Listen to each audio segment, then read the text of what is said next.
نحمده ونصلي على رسوله الكريم أما بعد أعوذ بالله من الشيطان الرجيم بسم الله الرحمن الرحيم قال الله تبارك وتعالى في القرآن المجيد والفرقان الحميد ولا تقولوا لمن يقتل في سبيل الله أموات بل أحياء ولكن لا تشعرون۔ محترم حضرات، اللہ جل شانہ کے فضل و کرم سے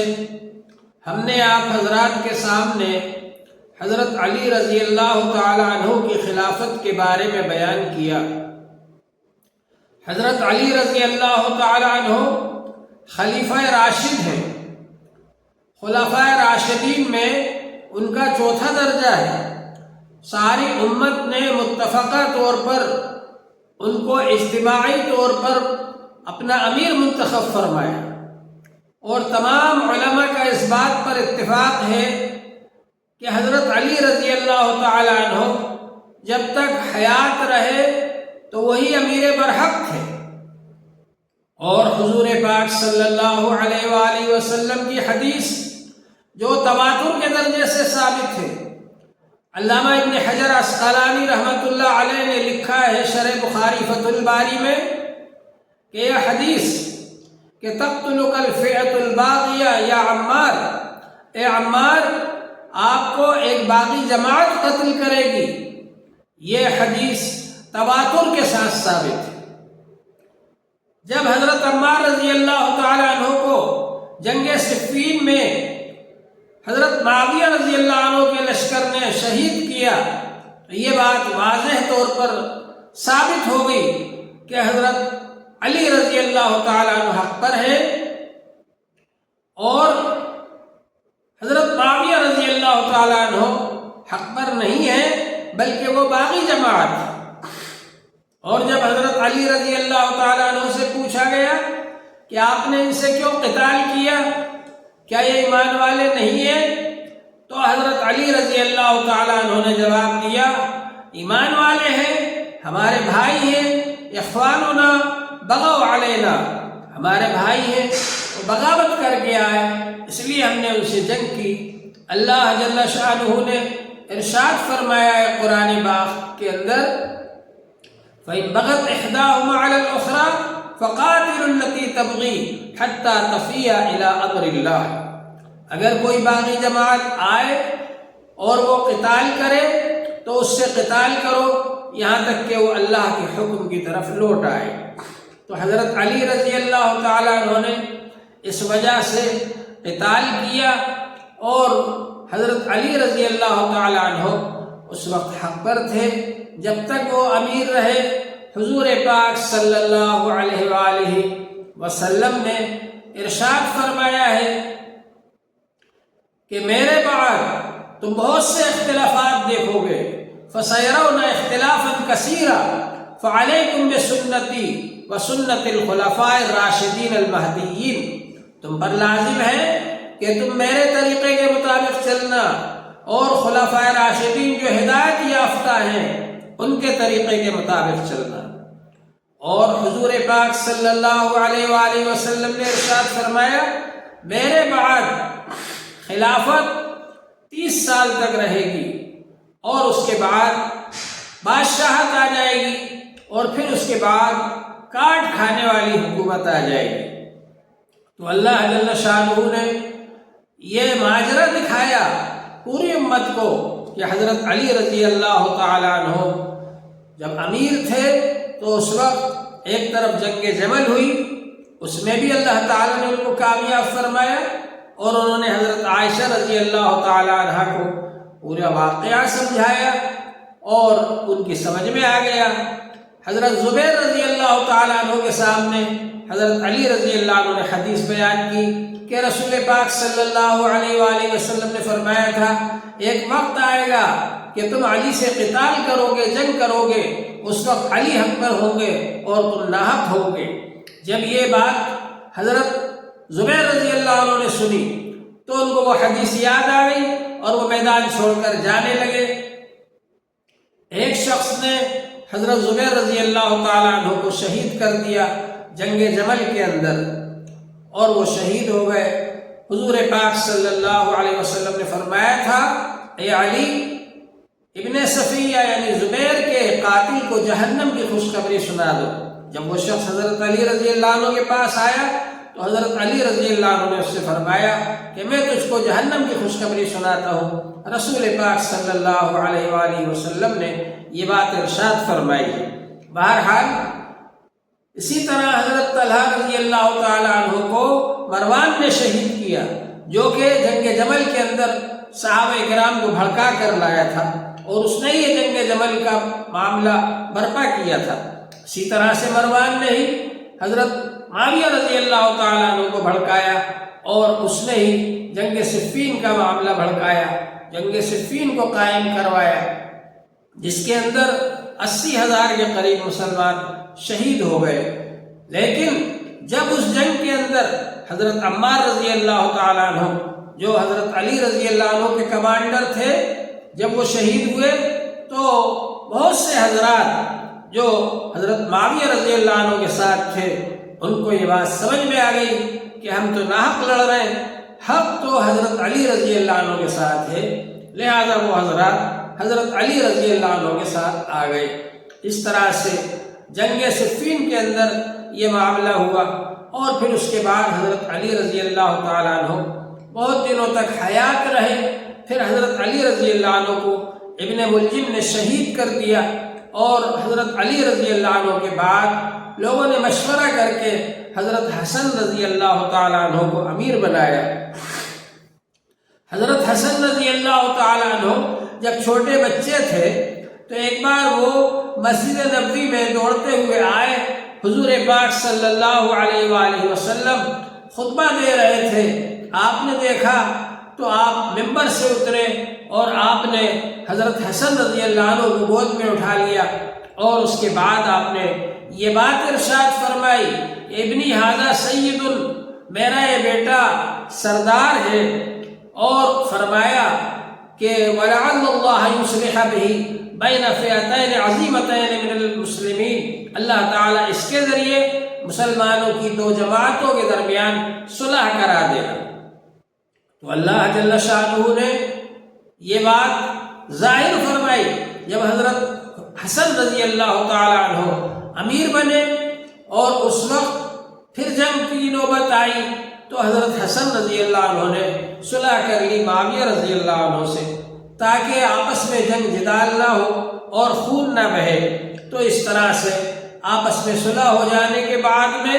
اس کو عام الجماعہ کہا گیا، یعنی اتفاق و اتحاد کا سال، اور دونوں بڑی بڑی جماعتیں جو حضرت علی رضی اللہ عنہ کے ساتھ ایک جماعت تھی، اور حضرت معاویہ رضی اللہ عنہ کے ساتھ دوسری جماعت تھی،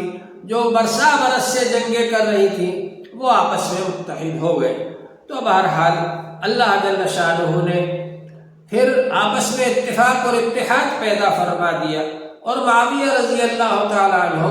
متفقہ طور پر پوری مملکت کے اس وقت امیر مان لیے گئے۔ اس کے بعد حضرت معاویہ رضی اللہ تعالیٰ عنہ نے یزید کو اپنا ولی عہد بنایا، اور اس کے لیے جگہ جگہ بیعت لینے کے لیے احکامات جاری فرمائے، حتیٰ کہ انہوں نے مدینے کے اندر مروان کو گورنر بنا رکھا تھا، اور اسی طرح سے اور دوسری جگہوں کے جو گورنر تھے ان سب کو انہوں نے لکھا۔ پھر بعد میں انہوں نے مروان کی جگہ دوسرے شخص کو بنا دیا تھا۔ بہرحال یہ کہ ان سب حضرات کو لکھا، ہر گورنر کو، کہ وہ لوگ ولی عہد کے لیے بیعت لیں۔ چنانچہ وہ بیعت کا سلسلہ چلتا رہا، لیکن حضرت حسن رضی اللہ تعالیٰ عنہ جو کہ شہید ہو چکے تھے، اور حضرت حسین رضی اللہ تعالیٰ عنہ حیات تھے۔ حضرت عبداللہ بن عمر رضی اللہ عنہ، حضرت عبداللہ بن زبیر رضی اللہ تعالیٰ عنہ، ان حضرات نے بیعت نہیں کی۔ حضرت عبداللہ بن زبیر رضی اللہ تعالیٰ عنہ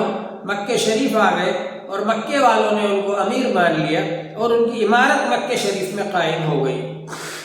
حضرت حسین رضی اللہ تعالیٰ عنہ بھی مکہ شریف تشریف لے آئے، اور وہاں پر رہے آپ۔ یزید جب امیر بن گیا، حضرت معاویہ رضی اللہ تعالیٰ عنہ کے انتقال کے بعد تو یزید نے پھر یہ فتنہ شروع کیا کہ بیعت کا سلسلہ شروع کیا جائے اور بیعت لی جائے، تو یزید کے لیے لوگوں نے بیعت لینا شروع کر دیا۔ حضرت حسین رضی اللہ تعالیٰ عنہ مکہ شریف آ گئے تھے اور بہت سے لوگوں نے بیعت نہیں کی تھی، اور حتیٰ کہ کوفے والے برابر خط لکھ رہے تھے حضرت حسین رضی اللہ تعالیٰ عنہ کو کہ آپ آ جائیے، ہم آپ سے بیعت کریں گے، ہم یزید کو امیر نہیں مانتے۔ تو حضرت حسین رضی اللہ تعالیٰ عنہ نے یہ سوچا کہ یزید جس کے بارے میں یہ مشہور ہے، یہ سب باتیں مشہور ہیں سب کے نزدیک اور سب جانتے ہیں اس بات کو کہ یزید فاسق و فاجر ہے، یزید نماز چھوڑتا ہے، گناہ کے کام کرتا ہے، زنا کرتا ہے، شراب پیتا ہے، ظاہر ہے کہ ایسا شخص جو ہے وہ کیسے امیر ہو سکتا ہے، اور اس کی امارت پر لوگ متفق نہیں ہیں، اس کو لوگ امیر ماننے کے لیے تیار نہیں ہیں۔ تو حضرت حسین رضی اللہ تعالیٰ عنہ نے کوفے والوں کی دعوت پر پہلے مسلم ابن عقیل رضی اللہ عنہ کو بھیجا، انہوں نے جا کر کے حالات کا جائزہ لیا، لیکن یزید نے یہ کیا کہ کوفے کے گورنر کو ہٹا کر ان کی جگہ پر دوسرا گورنر مقرر کر دیا، اور وہ ابن زیاد جب گورنر بن کر کے آیا تو اس نے حضرت مسلم ابن عقیل رضی اللہ عنہ کو بھی شہید کر دیا، اور حالات بدل گئے۔ جو حضرات مسلم ابن عقیل کے ہاتھ پر بیعت ہوئے تھے حضرت امام حسین رضی اللہ عنہ کے لیے، وہ سب پلٹ گئے اور مسلم ابن عقیل کو اکیلا چھوڑ دیا، اور وہ شہید ہو گئے، اور انہوں نے شہادت سے پہلے خط بھی لکھ دیا حضرت حسین رضی اللہ عنہ کو کہ وہ نہ آئے، اس سے پہلے وہ خط لکھ چکے تھے کہ حالات سازگار ہیں، آپ آ جائیے، میرے ہاتھ پر 18,000 نے بیعت کر لی ہے۔ لیکن اس کے بعد میں جو خط انہوں نے روانہ کیا تھا وہ بہت بعد میں ملا، اس وقت ملا جب کہ حضرت حسین رضی اللہ تعالیٰ عنہ مکہ مکرمہ سے روانہ ہو چکے تھے۔ حضرت حسین رضی اللہ تعالیٰ عنہ کو جب وہ خط ملا تو انہوں نے واپسی کا ارادہ کیا، لیکن کیونکہ حضرت حسین رضی اللہ تعالیٰ عنہ ایک حصہ سفر طے کر چکے تھے، اور مسلم ابن عقیل رضی اللہ عنہ کے جو خاندان والے تھے، ان کے اولاد میں جو لوگ تھے، انہوں نے کہا کہ آپ کو وہاں جانا چاہیے، اور جب مسلم ابن عقیل وہاں پہنچ گئے اور انہوں نے آپ کو خط لکھ کر بلایا ہے تو وہاں پہنچنا چاہیے آپ کو۔ بہرحال یہ حضرات گئے اور آگے بڑھتے رہے، اور ایک جگہ پر ان کا راستہ روک لیا گیا، جس جگہ کو کربلا کہا جاتا تھا، وہاں کا راستہ، وہاں پہنچنے کے بعد ان کا راستہ روک لیا گیا فرات کے کنارے پر، اور فرات کا پانی بھی بند کر دیا گیا ان کا، فرات سے پانی بھی نہیں لے سکتے تھے۔ اور وہاں جب ان حضرات نے خیمے گاڑے تو ایک طرف تو حر کی فوج آ گئی، حر کی فوج نے آ کر کے ان کا مقابلہ کیا، ان کو روکا۔ اس کے بعد جب حر کی سمجھ میں یہ بات آ گئی تو وہ حر حضرت حسین رضی اللہ عنہ کے ساتھ آ گئے، لیکن دوسری طرف عمرو بن سعد کو ابن زیاد نے 4,000 کا لشکر دے کر کے بھیجا حضرت حسین رضی اللہ تعالیٰ عنہ سے جنگ کرنے کے لیے، اور عمرو بن سعد نے بھی جب اس میں کچھ تعامل کیا اور امام حسین رضی اللہ تعالیٰ عنہ نے یہ بات پیش کی کہ بھائی یا تو مجھے واپس مکے جانے دو، اگر میرا آنا تم کو پسند نہیں ہے تو مجھے واپس مکے جانے دو، یا پھر یہ کہ مجھے یزید کے پاس لے چلو اور یزید کو میں خود جا کر کے سمجھاؤں گا، اس سے بات چیت کروں گا،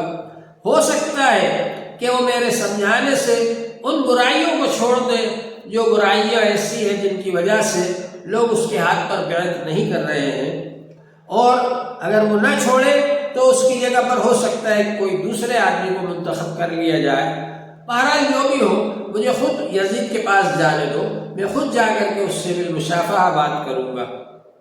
تیسری بات یہ، اگر اس پر بھی تم راضی نہ ہو تو پھر یہ کہ مجھ کو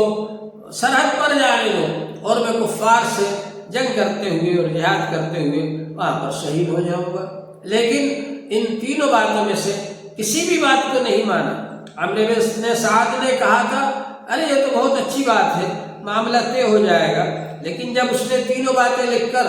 ابن زیاد کے پاس بھیجی جو کوفے کا گورنر تھا، تو ابن زیاد کے پاس شمر ذوالجوشن موجود تھا۔ اس نے یہ کہا کہ اگر یہ یزید کے پاس چلے گئے تو تیری عزت یزید کی نظر میں کچھ بھی نہیں رہے گی، اس لیے حسین سے کہو کہ وہ تیرے ہاتھ پر بیعت کرے یزید کے لیے۔ جب یہ خط ملا عمرو بن سعد کو، اور عمرو بن سعد نے یہ بات رکھی کہ میرے ہاتھ پر بیعت کرنا ہے، عبید اللہ ابن زیاد کے ہاتھ پر بیعت کرنا ہے یزید کے لیے، تو امام حسین رضی اللہ تعالیٰ عنہ نے اس بات کو پسند نہیں کیا، اس لیے کہ ابن زیاد تو بہت ہی زیادہ خبیث آدمی تھا، بہت زیادہ خراب آدمی تھا، اور یزید سے بھی زیادہ خراب آدمی تھا۔ بہرحال پھر اس کے بعد میں یہ طے ہوا کہ جنگ ہی کی جائے، آخری راستہ وہی ہے۔ لیکن وہ جنگ بھی عجیب و غریب قسم کی تھی۔ کیسی جنگ تھی وہ؟ ایک طرف 1000 کا لشکر حر کے ساتھ بھیجا گیا، 4000 کا لشکر ابن سعد کے ساتھ بھیجا گیا، اور شمر ذوالجوشن 22000 کا لشکر لے کر کے آیا، اور یہ سب کے سب اس طرح سے جنگ کرتے تھے کہ حضرت امام حسین رضی اللہ عنہ کے ساتھ میں جو حضرات آئے ہوئے تھے تو ان میں سے ایک آدمی کو بلاتے تھے، اور اس ایک آدمی سے سب مل کر کے لڑتے تھے۔ جب وہ شہید ہو جاتے تھے پھر دوسرے آدمی کو بلاتے تھے۔ اس طرح سے حضرت امام حسین رضی اللہ عنہ کے ساتھ جو جانثار آئے تھے، جو آپ کے اہل بیت آئے تھے، جو آپ کے اہل خاندان آئے تھے، جو آپ کے محبت رکھنے والے آئے تھے، وہ شہید ہوتے چلے گئے۔ یہ لوگ یہ سمجھ رہے تھے کہ امام حسین رضی اللہ عنہ اپنے بچوں کی لاشیں دیکھ کر کے مجبور ہو جائیں گے ہماری بات ماننے پر، اور ان کے ساتھی جب شہید ہو جائیں گے تو امام حسین رضی اللہ عنہ مجبور ہو جائیں گے ہماری بات ماننے پر۔ لیکن ایسا کچھ نہیں ہوا۔ حضرت امام حسین رضی اللہ تعالیٰ عنہ حق کے لیے لڑ رہے تھے۔ امام حسین رضی اللہ عنہ کا مقابلہ اور یزید کا مقابلہ یہ حق اور باطل کا مقابلہ تھا۔ امام حسین رضی اللہ عنہ کا مقابلہ اور یزید کا مقابلہ یہ خیر اور شر کا مقابلہ تھا۔ حضرت امام حسین رضی اللہ تعالیٰ عنہ دیکھ رہے تھے کہ یزید نے شراب نوشی شروع کر دی، یزید نے جوئے کے اڈے شروع کروائے، شراب کے اڈے شروع کروائے، اور حرام کاریاں شروع کروائی اور بدکاریاں شروع کروائی۔ وہ سب بھی ان سب چیزوں کے اندر مبتلا تھا۔ وہ دین کو بدل رہا ہے، وہ دین کا مذاق اڑا رہا ہے، وہ دین کے اندر رخنہ اندازی کر رہا ہے، دین کو مٹا رہا ہے۔ ایسے حالات کے اندر اگر ہم خاموش رہیں جبکہ ہم اہل بیت ہیں، ہمارے خاندان میں نبی آئے، ہم کو نبی صلی اللہ علیہ وسلم دین دے کر کے گئے، ہماری ذمہ داری ہے کہ ہم دین کی حفاظت کے لیے اٹھ کر کھڑے ہوں۔ حضور پاک صلی اللہ علیہ وآلہ وسلم نے ارشاد فرمایا ہے، افضل الجہاد کلمۃ حق عند سلطان جائر، سب سے زیادہ فضیلت والا جہاد یہ ہے کہ ظالم بادشاہ کے سامنے حق بات کہی جائے۔ تو وہ اس بات کو سمجھ رہے تھے کہ اگر ہم اٹھ کر کھڑے نہیں ہوئے تو دین اسی طرح سے مٹتا چلا جائے گا۔ حضور پاک صلی اللہ علیہ وآلہ وسلم کے زمانے میں کفار مکہ دین کو مٹانے کی کوشش کر رہے تھے۔ اس وقت حضور پاک صلی اللہ علیہ وآلہ وسلم کو جنگ کرنا پڑی۔ جنگ بدر ہوئی، جنگ احد ہوئی، غزوہ خندق ہوا۔ اسی طرح سے جب یزید جیسے منافق نے اور یزید جیسے فاسق اور فاجر اور ظالم اور جابر شخص نے یہ کوشش کی کہ دین کو مٹا دے اور دین کو ختم کر دے، تو اس کے مقابلے کے لیے اللہ تعالیٰ نے حضرت امام حسین رضی اللہ عنہ کو منتخب فرمایا، اور انہوں نے اپنا فریضہ انجام دیا کہ وہ مقابلے پر آئے، اپنے بیٹوں کو، اپنی اولاد کو، اپنے بھتیجوں کو، اپنے اہل خاندان کو اور اہل بیت کو انہوں نے قربان کر دیا، لیکن ساری دنیا کے سامنے ظاہر کر دیا کہ حق کیا ہے اور باطل کیا ہے، اور اچھا کیا ہے اور برا کیا ہے، خیر کیا ہے اور شر کیا ہے۔ ان دونوں کی تمیز سارے انسانوں کے دماغ کے اندر آ گئی کہ حضرت امام حسین رضی اللہ عنہ حق پر ہیں، انہوں نے حق کے لیے، انہوں نے خیر کے لیے، انہوں نے سچ کے لیے، انہوں نے دین کے لیے قربانیاں دی ہیں، اور دوسرا فریق ناحق ہے، باطل پر ہے، شر پر ہے،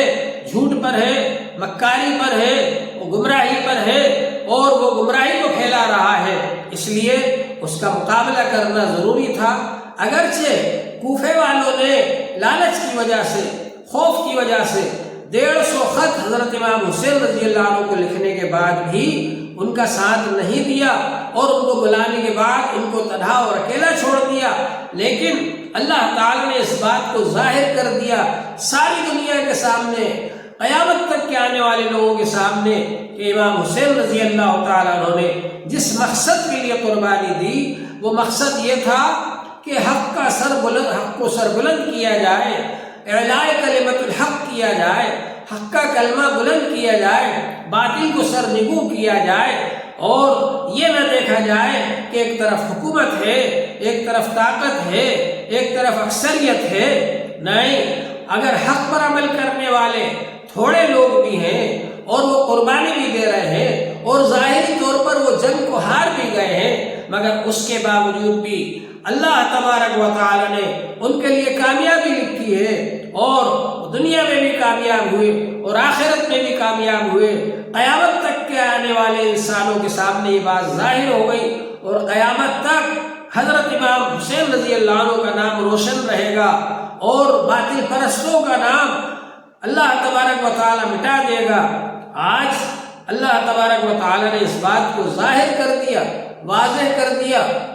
حضرت امام حسین رضی اللہ عنہ کی شہادت کے بعد یزید کی حکومت ختم ہو گئی، یزید برسر اقتدار نہیں رہ سکا، اس کی اولاد بھی برسر اقتدار نہیں آ سکی، اور اللہ تبارک و تعالی نے یزید کو تباہ و برباد کر دیا اور ہلاک کر دیا، اور امام حسین رضی اللہ عنہ کا نام ہمیشہ کے لیے روشن رہے گا۔ حضرت امام حسین رضی اللہ عنہ کی اولاد آج بھی موجود ہیں، ان کے خاندان والے آج بھی موجود ہیں، اور قیامت تک باقی رہیں گے، اور ہمیشہ ہمیشہ کے لیے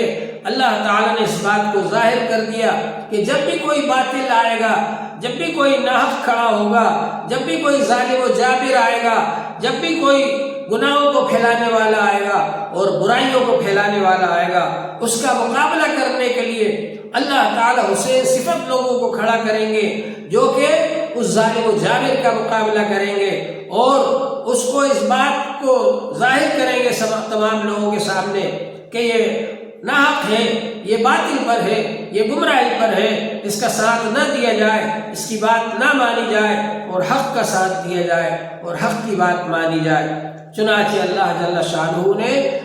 یہ کربلا کا معاملہ جو ہے، کربلا کا معرکہ ایسا رونما فرمایا، ایسا ظاہر فرمایا کہ اس کے ذریعے حق اور باطل کا فرق واضح ہو گیا۔ جاء الحق وزهق الباطل ان الباطل كان زهوقا، حق آ گیا،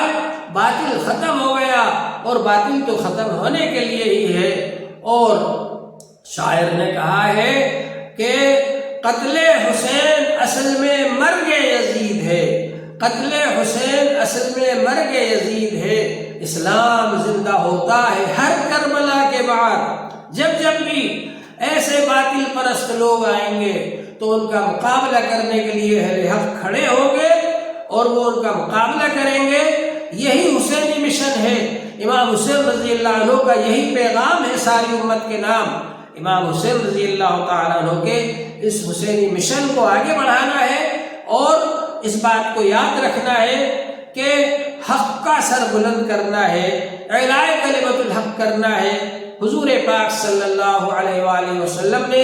یہ کام امت کے سپرد کیا ہے، اور یہ فرمایا ہے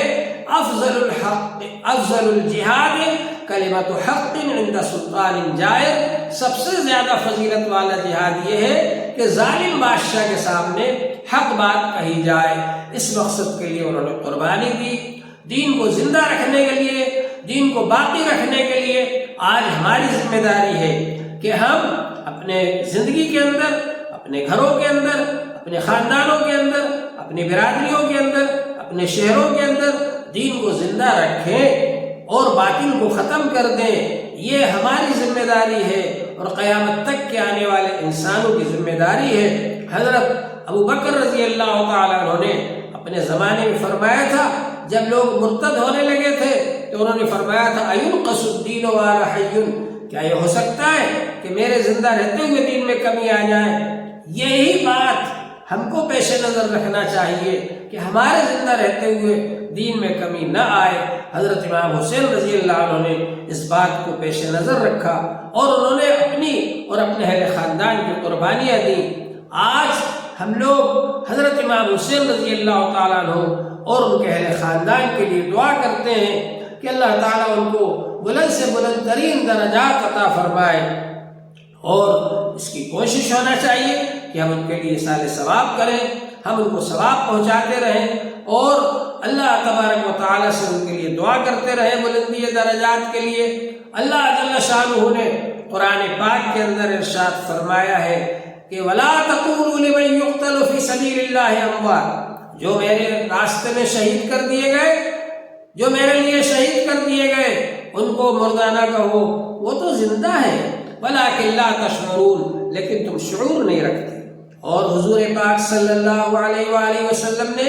حضرت حسین رضی اللہ تعالیٰ عنہ کے بارے میں فرمایا